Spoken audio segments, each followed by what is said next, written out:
Eu me chamo Cauê Lima, eu tenho 22 anos. Eu sou filho de Célia Ferreira das Neves e Tenório Batista Lima Neto Sobrinho, que queria me enfiar esse nome dele igualzinho. Então ia ser Tenório Neto Sobrinho. Glória a Deus, minha mãe descobriu um livro indígena que salvou a minha vida, que deu esse nome. Eu sou Cauê e minha irmã é Tainá. Minha mãe, atualmente, ela não faz nada por uma questão, né, de crise econômica no Brasil e ela está desempregada, mas ela sempre foi uma mulher guerreira, batalhadora. Ela se separou do meu pai quando eu tinha 1 ano de idade e ela teve um relacionamento com outro cara, teve uma outra filha e decidiu que ela ia ser mãe solteira. E foi viver a vida dela. Ela sempre trabalhou, ela nunca deixou faltar nada para mim e para minha irmã. Tivemos a mesma educação, por mais que eu e ela sejamos pessoas completamente diferentes. Ela é um pouco... O sonho dela é ser a dona de casa, cuidar dos filhos, do marido. E o meu sonho é levar o mundo nas costas para poder passar a mensagem de um mundo melhor para as pessoas que acreditam nesse mundo melhor como eu. E minha mãe, ela trabalhou por muitos anos como terceirizada em escolas públicas, fazendo no cargo de merendeira. Meu pai, ele é professor de história. Ele trabalha ensinando em universidade lá em Vitória da Conquista. Ele me largou quando eu tinha 2 anos de idade, sumiu no mundo. Então minha mãe foi sempre pai e mãe. Então eu não tive muito contato. Eu vim conhecer meu pai depois dos 15 anos através das redes sociais e ele queria se aproximar, só que na minha cabeça eu era uma pessoa que eu tinha sido abandonada, então eu jamais ia aceitar uma pessoa que me abandonou. De volta, querendo aparecer do nada na minha vida, dizendo, olha, eu sou seu pai, eu quero cuidar de você, então foi uma situação meio complicada. Hoje eu e ele temos uma relação muito boa. Meus primeiros anos de vida com minha mãe e minha irmã foram, assim, né, minha mãe era um pouco... Pro povo da minha rua, minha mãe era louca, porque ela gostava de ensinar para mim e para minha irmã diversas coisas do universo dela. Tipo, minha mãe, ela morou muitos anos em São Paulo, então ela trabalhou como drag queen à noite. Ela trabalhou como atriz aqui em Salvador antes de ir para São Paulo. Ela fez um espetáculo chamado A Falecida de Nelson Rodrigues, eu acho, o escritor. E ela sempre trouxe isso para minha realidade e para minha irmã. Com 5 anos eu virei para minha mãe e falei que eu queria ser Britney Spears. Eu queria cantar, dançar e fazer filme. E a minha irmã dançava na roda, porque ela era mais nova e eu queria fazer isso, então minha mãe jogava os dois. Com 8 anos eu fui fazer teatro na Pracatum, uma instituição filantrópica de lá de Brotas, de Carlinhos Brau. E minha irmã foi. Ela até gostou no início, só que 1 semana depois ela não queria mais ir.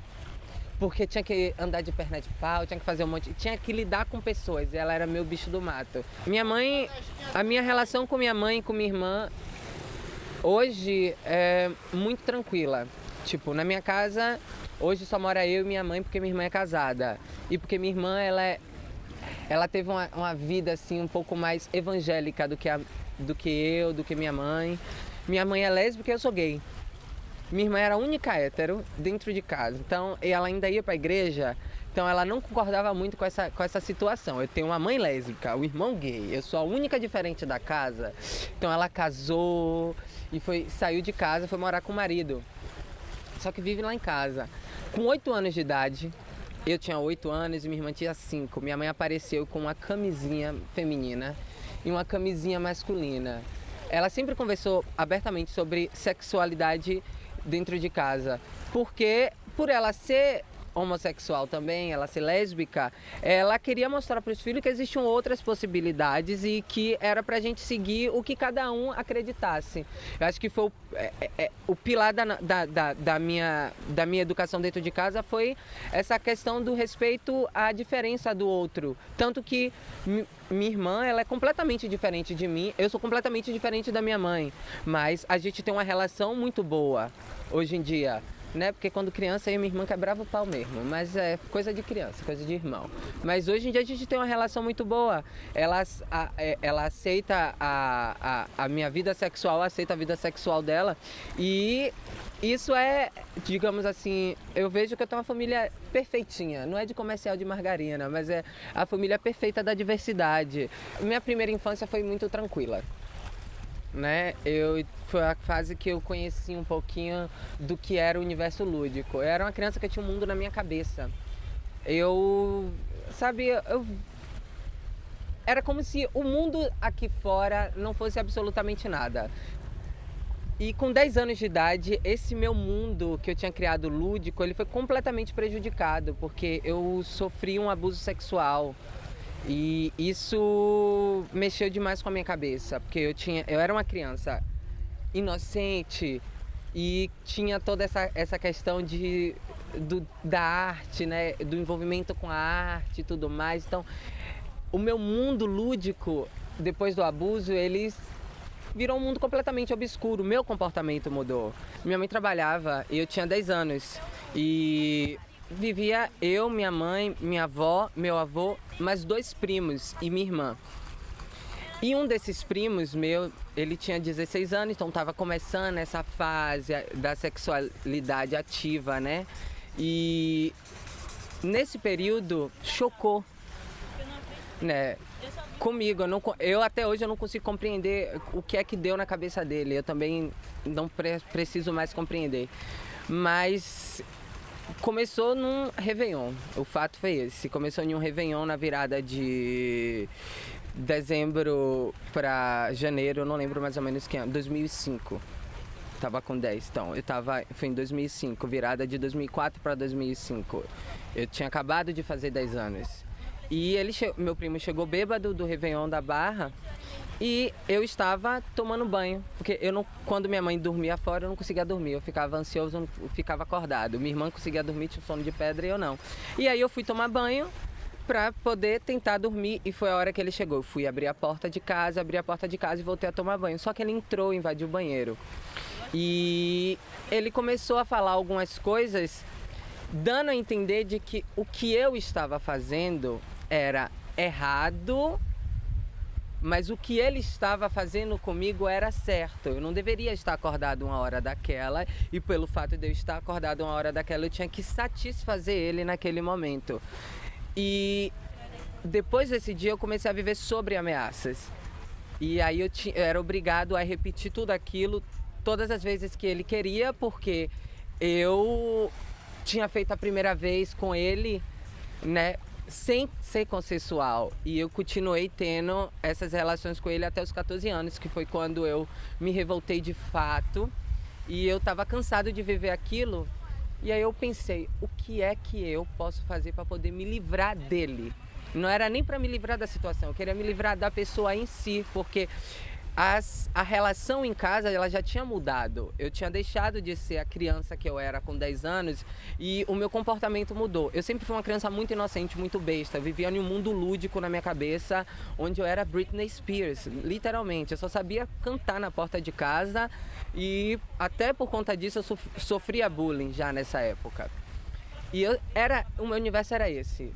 Fingi que eu era apresentador de programa e depois do abuso mudou completamente. Eu comecei a me transformar numa criança um pouco raivosa. O meu comportamento ele era em vez de eu me reprimir, eu queria expor, eu queria falar, eu queria que alguém me ouvisse.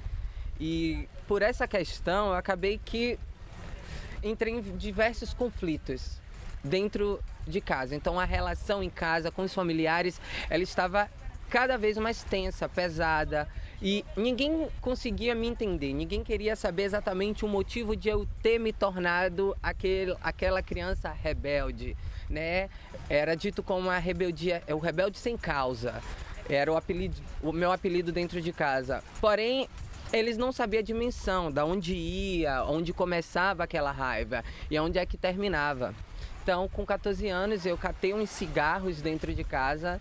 Meu avô fumava, minha mãe fuma, e eu catei umas bitucas de cigarro e levei para a laje. Como ele sempre ia para a laje à noite e ninguém sabia o que é que ele fazia, ele fazia questão de expor tudo que ele fazia pra mim, porque era como se eu fosse uma presa fácil. Eu nunca iria falar porque eu tinha um rabo preso. E ele plantou essa semente na minha cabeça que o errado da história era eu e que se existia uma vítima era ele, porque ele era o bom moço. Então eu passei dos 10 aos 15 anos me culpando por ter sofrido um abuso, pensando que eu era o real agressor da história, que eu tinha gerado aquilo, porque se eu não estivesse tomando banho, ele jamais teria sentido desejo pelo meu corpo. E uma coisa que as pessoas, quando se fala de abuso, as pessoas não entendem, é que criança sente prazer. Ela tem órgão genital, então, tipo, a pior parte é quando a criança ela sente prazer quando ela não quer sentir prazer. E é o que acaba com o psicológico da criança, que foi o que aconteceu comigo. Eu achava aquela sensação boa, mas a situação não era a situação legal, não era uma situação positiva pra mim. Eu tava sendo obrigada a fazer uma coisa que eu não queria. E a partir daí foi que eu comecei a mirabolar o meu plano para poder me livrar daquela pessoa. Aí eu plantei os cigarros no lugar, na laje de casa, e pedi pro meu avô dizendo que tinha alguém fumando na laje. Eu perguntei a ele: amor, você tá fumando na laje? Ele disse: não, meu filho. Aí ele disse: eu vou ficar esperando de noite pra ver. Aí conversou com minha mãe. E como eu não podia entregar ele, dizer o que ele fazia na laje exatamente, né, que ele usava droga na laje, eu tinha que plantar semente para fazer com que as pessoas fossem investigar. E foi o que eu fiz. No dia seguinte, meu avô à noite espreitou ele ir para a laje e pegou ele no flagra com um vizinho de lá de casa. E aí foi uma confusãozinha básica, mas depois eu me senti de alma lavada. Não recomendo você fazer justiça com as próprias mãos. Até porque não é ruim. Porque, tipo, pra mim que tava vivendo aquilo por 4 anos, era complicado passar mais um ano vivendo aquela situação. Porque ninguém queria me ouvir dentro de casa. As pessoas, elas estão muito acostumadas fulano teve uma atitude errada e julgar a atitude de fulano. Mas ninguém para poder ir a fundo, saber por que fulano tá tendo essa atitude, da onde surge na cabeça de fulano que essa atitude é uma atitude positiva. Ninguém vai querer saber da sua dor, exatamente. Então você tem que falar. Eu não falei, porque eu tinha medo, porque eu vivia sobre ameaça. Mas com o tempo eu fui começando a compreender, né, depois de uma reportagem que Xuxa fez pro Fantástico, acho que foi em 2011, 2012, não lembro, que ela falava abertamente sobre o abuso que ela sofreu na infância dentro da casa dos pais, por um amigo do pai dela. E aquilo foi o que abriu a minha mente para saber o que era o abuso sexual, como é que ele acontecia e que ele tinha acontecido comigo. E que se eu não tivesse tomado uma atitude desesperada, eu estaria vivendo esse abuso por mais anos.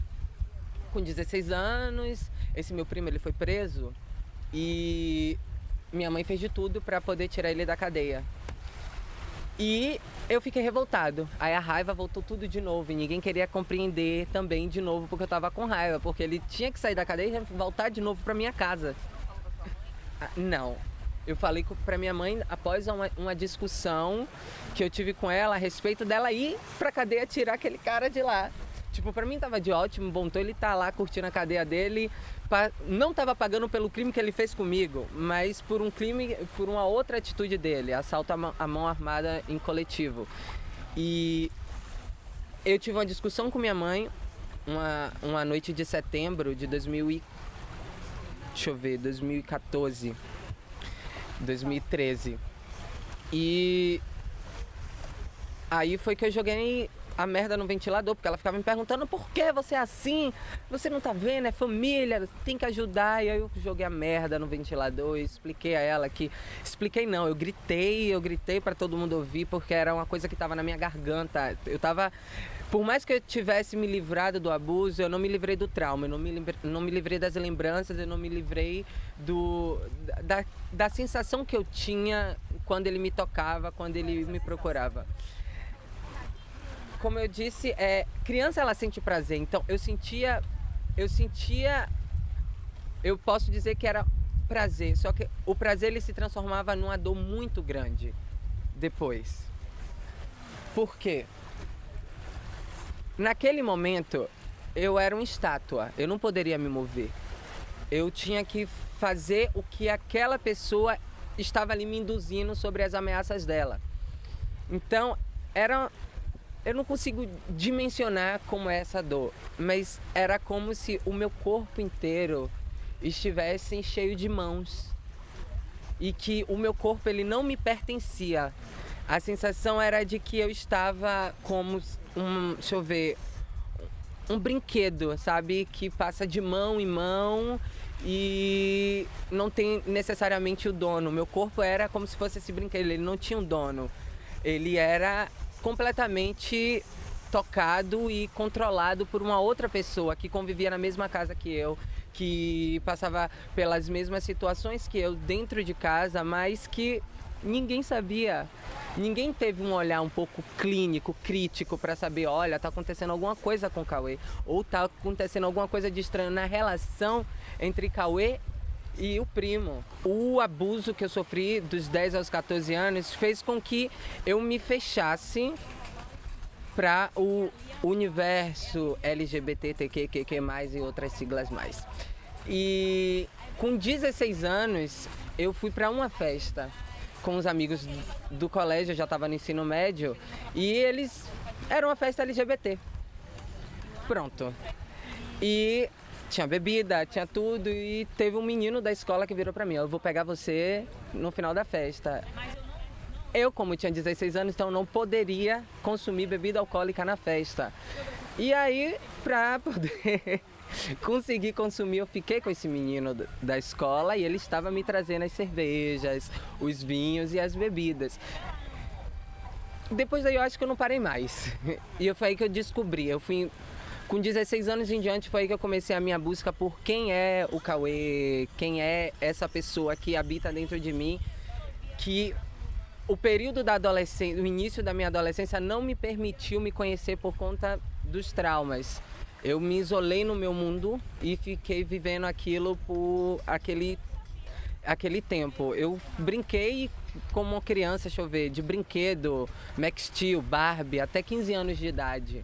Eu comecei a sair de fato com 16, por mais que eu tivesse conhecido já algumas coisas do mundo um pouco mais cedo. Quando é que você descobriu que essa dor poderia te transformar em alguém melhor?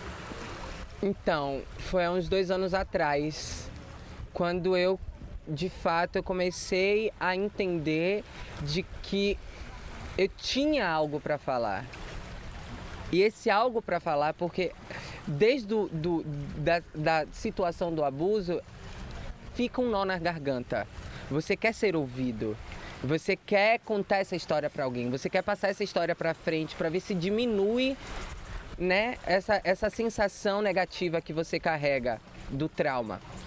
Então eu comecei, por conta dos meus projetos, dos cursos que eu fiz relacionados à arte, eu fiz dança, teatro, eu estava fazendo um curso de gravação digital na Pracatum e um amigo meu leu um texto que eu fiz falando sobre racismo. E ele disse, olha cara, tu escreve bem, por que você não investe? Isso viraria uma música muito legal. Aí eu voltei e vi aquele estalinho, eu quero ser a Britney Spears. Foi aí que isso. Eu tive encontro de fato eu sempre falo que eu tive encontro com a minha criança de 5 anos, que tinha sido perdida aos 10. Eu tive esse encontro quando eu fiz 20. Eu encontrei com essa criança e que me disse dentro de mim que, olha, você não já passou por poucas e boas? Então agora você tem que levar essa mensagem para as pessoas. Você não está sozinho, você não é a única pessoa, você não é exceção. Você não é a única pessoa que já passou por um caso de abuso ou de abandono parental. Então você tem que levar para as pessoas. Quando eu comecei a falar sobre o abuso para os amigos, para alertar, sabe, amigas da minha mãe mesmo, que falava de relações estranhas dos seus maridos com suas filhas e tudo mais. Então, eu comecei a perceber aí de que eu tinha que levar para frente. A forma que eu encontrei de me expressar foi através da música, porque eu sempre escrevi poemas, texto, canções desde muito novo, mas sempre foi muito assim um hobby, não era uma coisa que eu encarava como algo que eu queria fazer pelo resto da vida. E aí esse meu amigo deu esse estalinho na minha mente, e aí foi Sujeito, Cor Vestir. Cite ela. Ela diz assim: pele clara, escura ou parda, sarda prata, o ouro que ofusca a escala que escurece a cada raça. Melanina, menina na pele que vive a história de todas as vidas vividas. Sujeito cor vestir, como pôr branco no preto na hora de sair. Vestindo de tom em tom, mas o meu tom é o mais fácil de se ver por aí. Então, foi uma aula que eu tive sobre identidade racial e que me marcou muito. Serviu para desconstruir a minha mente a respeito não só do movimento negro, mas a respeito da nossa política brasileira hoje, que é o racismo estrutural. E me serviu como impulso para escrever essa letra, que serviu como impulso para mim focar no projeto do Tangerina. E aí que eu nasço de verdade, nesse dia, porque eu volto para casa após essa aula e ele disse que era para me gravar aquela música. Eu não queria gravar aquela música, eu queria gravar tudo que eu pudesse gravar. E se eu queria gravar, se eu ia gravar, então era melhor começar a escrever para gravar a melhor música. Então eu comecei a escrever naquele dia. Lembro que eu fui dormir, era 4 horas da manhã. Desesperado para escrever várias coisas. Dentre essas coisas todas que eu escrevi Tutti Frutti, que ela tem um teor negativo porque fala sobre um romance que não deu certo, que eu estava vivendo na época. E aí eu fui percebendo que a minha vida era o espelho e a minha inspiração para poder levar a mensagem que eu queria levar após eu entender que eu não estava sozinho no mundo e que tinha outras pessoas que precisavam de ajuda e que eu tinha, não vou dizer o direito nem a responsabilidade, mas eu tinha a obrigação de alertar as pessoas que isso existe e que acontece dentro de casa. Pode acontecer na rua também, mas os casos mais comuns são dentro de casa, são com os vizinhos, são com os amigos dos pais, o tio, o primo. E a partir daí eu comecei a me jogar de vez de cabeça nesse universo da música e fui percebendo que era cada vez mais o que eu queria fazer. Aí eu comecei a procurar alguém que pudesse me produzir, procurar alguém que pudesse enxergar em mim um potencial, né? Porque eu ainda tinha aquela dúvida de, gente, existe tanta gente boa por aí, quem é que vai querer dar oportunidade para uma bicha? O universo musical, ele ainda é muito voltado para a mulher super sexualizada, por cara super malhado, sarado, atraente, e eu não me sentia nada daquilo, até porque eu sou andrógeno, eu não venho nem dessa binariedade do sexo masculino, nem do sexo feminino, então, para mim eu achava que ia ser muito mais difícil. Mas aí eu resolvi meter as caras, eu resolvi ir atrás, eu fazia curso numa instituição que lidava com música o tempo inteiro. Então, se eu tinha que procurar alguém para me ajudar, eu tinha que procurar eles. Porque se eles tinham me dado a oportunidade de fazer teatro com 8 anos, eles tinham me dado a oportunidade de fazer outros cursos dentro da área de cultura e artes, eles poderiam me dar a oportunidade de eu gravar minha primeira música. E foi exatamente isso que aconteceu. Tipo, não foi a melhor música de todas, era o que eu podia gravar na época, era o que as minhas condições permitiam, mas foi essa música que me fez insistir, que me fez escrever mais, que me fez ir atrás e gravar outras canções e me tornar de fato Tangerina Alien.